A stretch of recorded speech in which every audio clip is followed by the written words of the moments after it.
Welcome to Suman TV, India's largest digital media network. నేను మీ విష్ణు. ప్రస్తుతం నాతో పాటు క్యూపీఎఫ్పి క్వాలిఫైడ్ పర్సనల్ ఫినాన్స్ ప్రొఫెషనల్ చారి గారు ఉన్నారు. వారితో మాట్లాడదాం. సార్ నమస్తే. సార్ చారి గారు. నమస్తే అండి. సార్ చారి గారు, పిల్లల భవిష్యత్ అవసరాల కోసం అని చెప్పి పెద్దవాళ్ళు రకరకాల ఇన్వెస్ట్మెంట్స్ చేస్తుంటారు. అంటే కొంతమంది ఏమో ల్యాండ్ కొని పెడుతుంటారు, ఇంకొంతమంది ఏమో ఫిజికల్గా గోల్డ్ కొని పెడుతుంటారు, ఇంకొంతమంది ఏమో ఈ గోల్డ్ బాండ్స్ అంటూ రకరకాల వాటిలో ఇన్వెస్ట్ చేస్తుంటారు కదా. అంటే పిల్లలు వయసుకు వచ్చేటప్పటికి వాళ్ళకు కొంత గోల్డ్ అవసరం అవుతుందనో, లేదంటే పిల్లలు ఎడ్యుకేషన్ వచ్చే సమయానికి వాళ్ళకి డబ్బు అవసరం అవుతుందో అని చెప్పి ఈ ల్యాండ్ ఇన్వెస్ట్మెంట్స్ రకరకాలు చేస్తుంటారు కదా. అయితే ఇవన్నీ కాకుండా పిల్లల అవసరాల కోసం సరైన పెట్టుబడి సాధనం ఏది ఉంటుందంటే దానికి మీరేం చెప్తారు? చాలా ఇంపార్టెంట్ థింగ్ అండి ఇప్పుడున్న జనరేషన్కి. మీరన్న ట్రెండ్ ఏంటంటే ఒక 10 years బ్యాక్ లేదా 15 years బ్యాక్ 20 years బ్యాక్ నుంచి నడుస్తున్న ట్రెండ్. బట్ గత 5 years నుంచి, గత ఒక 7-8 years నుండి ఓకే ట్రెండ్ చేంజ్ అవుతూ వస్తుంది. నేను ఏం చేస్తానంటే ఫస్ట్ మీరు అడిగిన దానికి ఆన్సర్ చెప్పేస్తాను, చెప్పి తర్వాత కంపారిజన్ చేస్తాను. సో నేను అంత కంపారిజన్ చేసుకొని వచ్చి ఇది చెప్పడం కంటే ప్రతి ఇన్స్ట్రుమెంట్ మంచిదే. ఎక్కడ కూడా ఈ ఇన్స్ట్రుమెంట్ బయాస్డ్ అని మేము చెప్పడం కానీ లేదా ఎవరు కూడా చెప్పొద్దు అట్లా. సో ఫస్ట్ ఆఫ్ ఆల్ అన్ని ఇన్స్ట్రుమెంట్స్ మంచివే, ఏదైనా మంచి ఇన్స్ట్రుమెంటే, కానీ దేన్ని ఎక్కడ ఎట్లా యూస్ చేయాలనేది అది మనం చెక్ చేసుకోవాలి. Especially when it comes to children's education, children's future planning, crystal క్లియర్గా కరెక్ట్గా చెప్పాలి అంటే మాత్రం mutual fund SIPs the best instrument అండి. ఎందుకు ఇంత స్ట్రాంగ్గా చెప్తున్నాను అంటే, మ్యూచువల్ ఫండ్స్ అనేది షార్ట్ టర్మ్ గోల్ ఉందనుకోండి, షార్ట్ టర్మ్కి కూడా యూజ్ చేసే ఫండ్స్ ఉంటాయి మ్యూచువల్ ఫండ్స్లో. లేదు నాకు 5 yearsలోనే పిల్లల ఎడ్యుకేషన్ వచ్చేస్తుంది, వాళ్ళకి తగ్గ ఫండ్స్ ఉంటాయి. లేదు పిల్లల భవిష్యత్తు ఇంకొక 10 years తర్వాత వస్తుంది, వాళ్ళ హైయర్ ఎడ్యుకేషన్, వాళ్ళ మ్యారేజ్ 15 yearsలో వస్తుంది, దానికి కూడా ఫండ్స్ ఉంటాయి. అంటే ఈ పర్టికులర్ ఇన్వెస్ట్మెంట్ అనేది షార్ట్ టర్మ్కి యూజ్ చేయొచ్చు, మీడియం టర్మ్కి వాళ్ళకి యూజ్ చేయొచ్చు. అంటే 0 years చైల్డ్కి యూజ్ చేయొచ్చు, 5-6 years ఉన్న వాళ్ళు యూజ్ చేస్తూ 10 years కంప్లీట్ అయిన చిల్డ్రన్స్ కూడా యూజ్ చేయొచ్చు అనమాట. సో ఎవరికి కావాల్సిన ఫండ్స్ వాళ్ళకు ఉన్నాయి. ఓకే, రెండవది ఫస్ట్ ఆఫ్ ఆల్ అంటే మీరైనా నేనైనా లేదా వ్యూవర్స్ అయినా ఒకటే నేనేం చెప్తానంటే, ఈ ప్రోడక్ట్ మంచిదా ఆ ప్రోడక్ట్ మంచిదా అని మీరు కంపారిజన్ చేయాలన్నప్పుడు మీరు ఒక 4 parametersని చెక్ చేసుకోండి. ఒకటి, మీరు పెడుతున్న డబ్బు సేఫ్టీ ఉందా లేదా మీరు పెడుతున్న డబ్బుకి ఒకటి. రెండవది, మీరు చేస్తున్న ఇన్వెస్ట్మెంట్ అది ఫ్లెక్సిబుల్ ఉందా లేదా, మనకు కావాల్సినప్పుడు ఎక్స్ట్రా ఇన్కమ్ ఇన్వెస్ట్ చేసుకొని కావాలనుకున్నప్పుడు విత్డ్రా చేసుకునేలాగా. సో అట్లాంటి ఫ్లెక్సిబిలిటీ ఉందా లేదా చెక్ చేసుకోవాలి.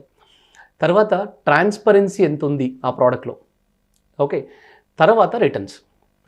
ఈ 4 parametersని కనుక మీరు కంపేర్ చేసి ప్రోడక్ట్ని చెక్ చేసుకుంటే అప్పుడు మీకే అర్థమవుతుంది నేను ఎందుకు మ్యూచువల్ ఫండ్స్ అని చెప్పాను అనేది. సో నేను మీకు ఇప్పుడు ప్రూవ్ చేస్తాను. ఈ 4 parametersని బేస్ చేసుకొని ఏ ఇన్వెస్టర్ అయినా సరే, అది అంబానీ లాంటి ఇన్వెస్టర్ అయినా సరే, లేదంటే 500 rupees per month సేవ్ చేస్తున్న చిన్నపాటి ఇన్వెస్టర్ అయినా సరే, ఈ 4 parametersలో నుంచే ఇన్వెస్ట్మెంట్ని చెక్ చేసుకోవాలి.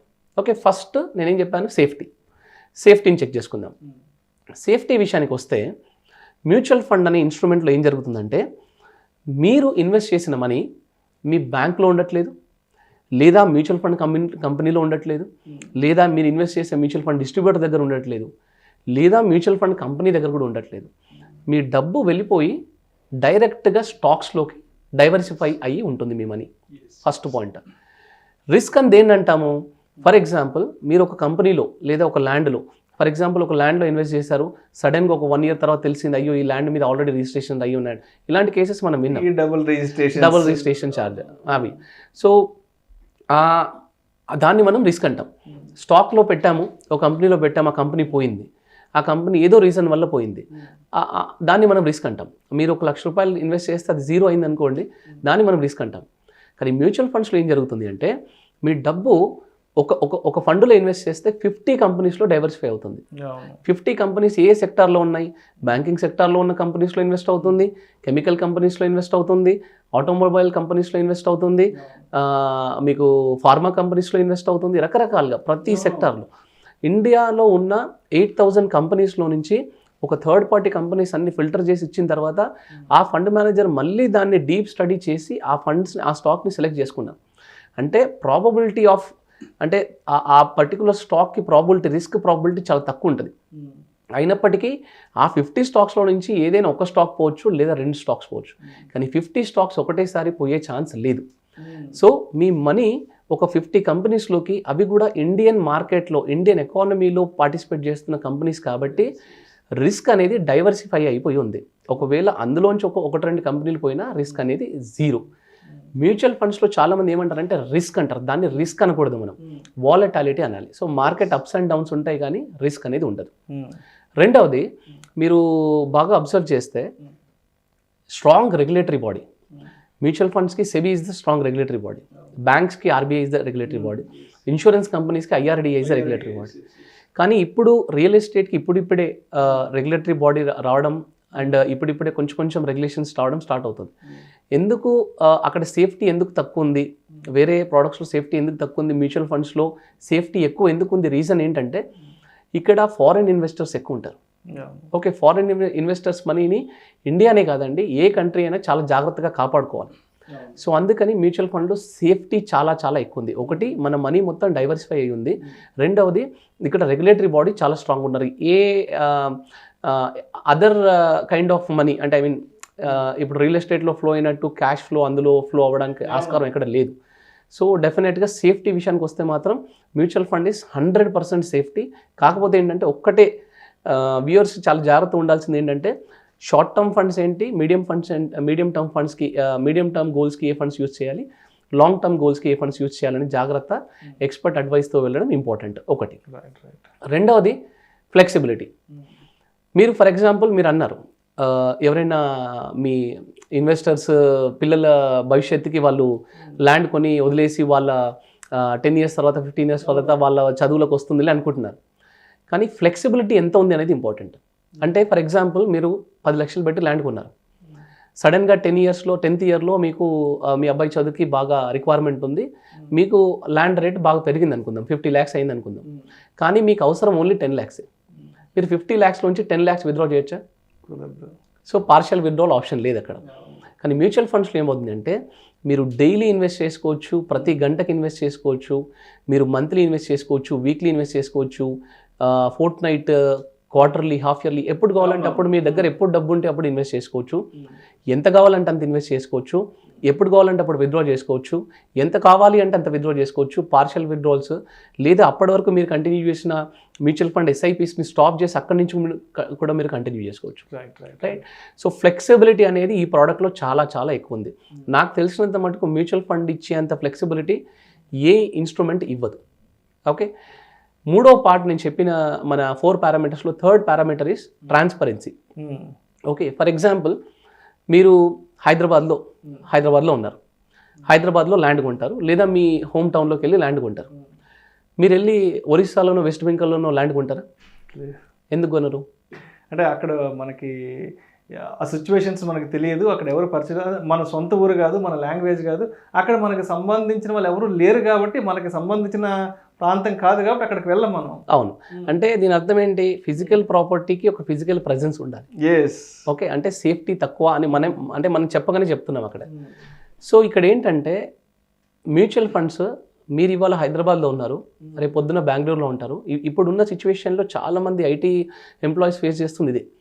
ఇవాళ హైదరాబాద్లో ఉంటారు వాళ్ళు, రేపు బెంగళూరులో ఉంటారు, తర్వాత ఒక 5 years తర్వాత యూఎస్లో ఉంటారు. సో వాళ్ళు కొన్న ప్రాపర్టీస్ని మేనేజ్ చేసుకోవడం చాలా చాలా కష్టం అవుతుంది. ఓకే, కానీ మ్యూచువల్ ఫండ్స్లో అలా కాదు. మీరు ఇక్కడుండి ఇన్వెస్ట్ చేయండి, యూఎస్లో ఇన్వెస్ట్ చేయండి, ఎక్కడుండి ఇన్వెస్ట్ చేసినా మీ ఫింగర్ టిప్స్ మీద మీకు ఎక్కడెక్కడ మీ మనీ ఫ్లో అవుతుంది, ఎక్కడెక్కడ మీకు రిటర్న్స్ వస్తున్నాయి అనేది మీ ఫింగర్ టిప్స్ మీద మీరు పెట్టుకోవచ్చు.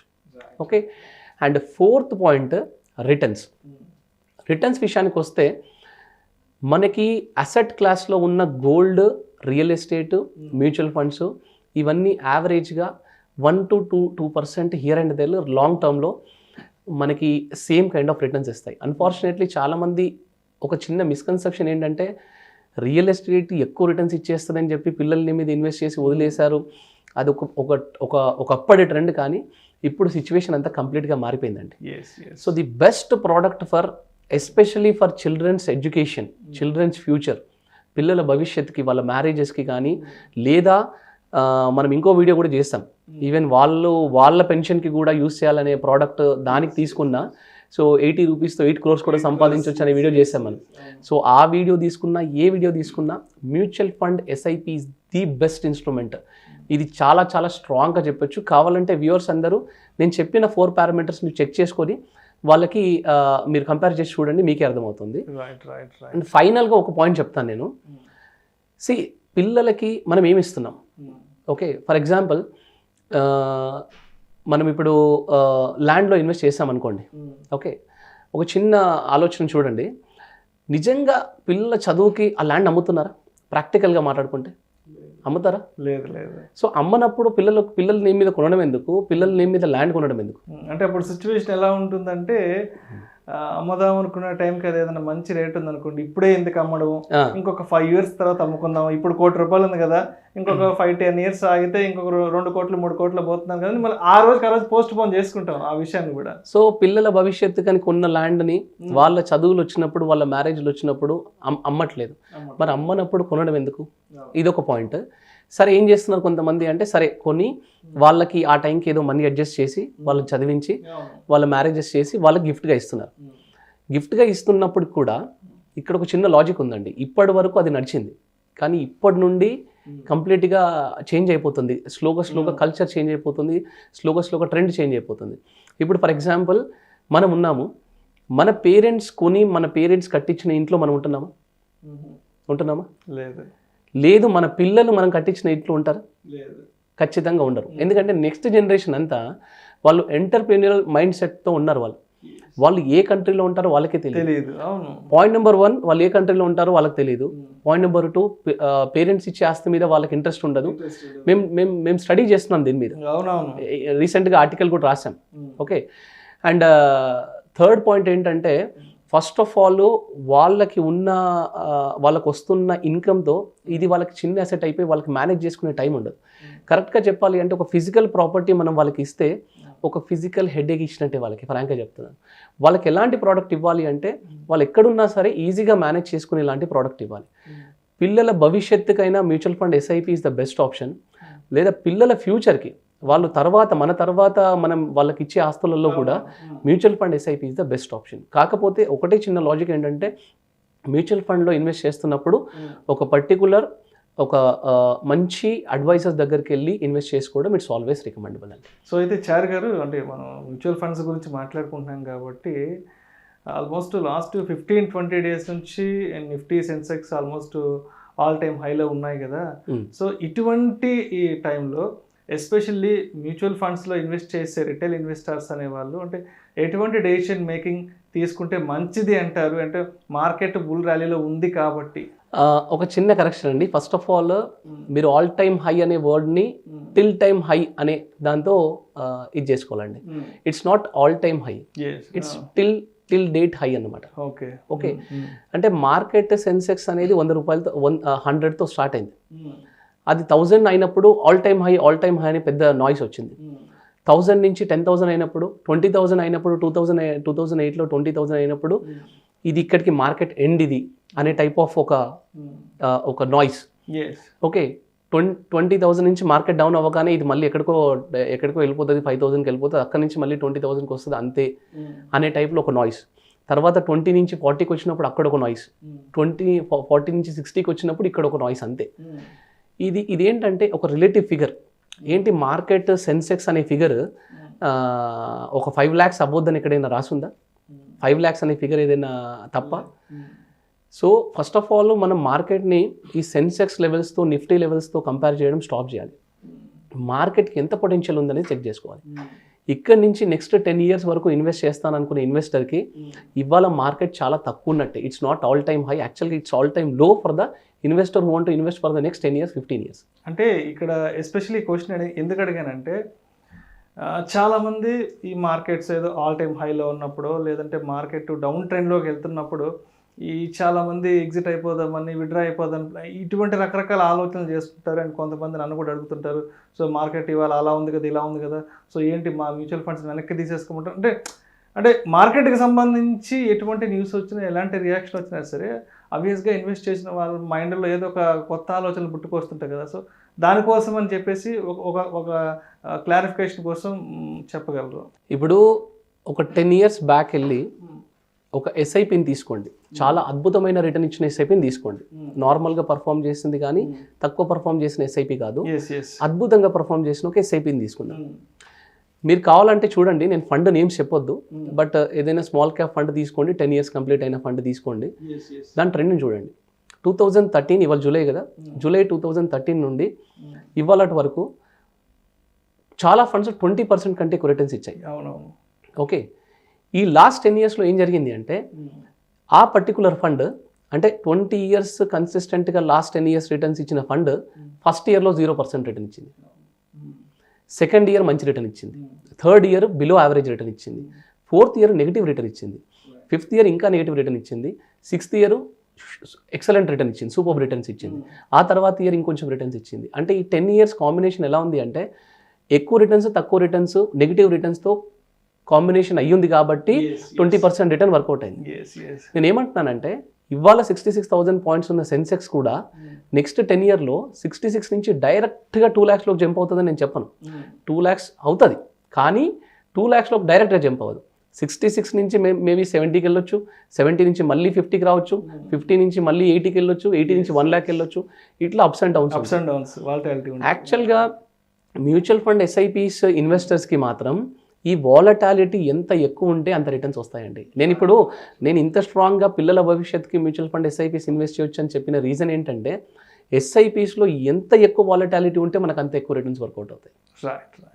ఒకటి ఏంటంటే రైట్ ఫండ్ని, రైట్ ఫండ్ మేనేజర్ని, ఒక రైట్ అడ్వైజర్ని సెలెక్ట్ చేసుకొని ఇన్వెస్ట్ చేయడమే, అదొక్కటి చాలా ఇంపార్టెంట్, అది మనం చెక్ చేసుకోవాలి. Thank you sir, thank you so much Chari గారు.